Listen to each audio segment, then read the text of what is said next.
Počas toho, ako ju otec bil, si Iveta prešla veľkou emočnou bolesťou, ktorá vznikla v bruchu v oblasti čakry solar plexus.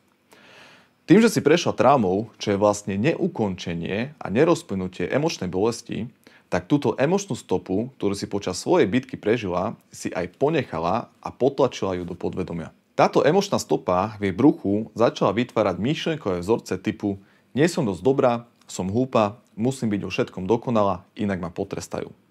Keďže vyrastala v rodine, kde sa hlúposť a nedokonalosť netolerovalo, potrebovala si vytvoriť vo svojom vnútri obraz, ktorý by vyhovoval svojim rodičom. Preto aj napriek trestom a ponižovaniu zo strany jej rodičov, v prípade, keď mala ojedinele zlé študijné výsledky, sa presvedčila, že je ukážkový študent a myšlienkové vzorce, ktoré boli vzniknuté na základe jej traumatických zážitkov, ktoré boli spôsobené emočnou stopou, potlačila a uložila do svojho podvedomia.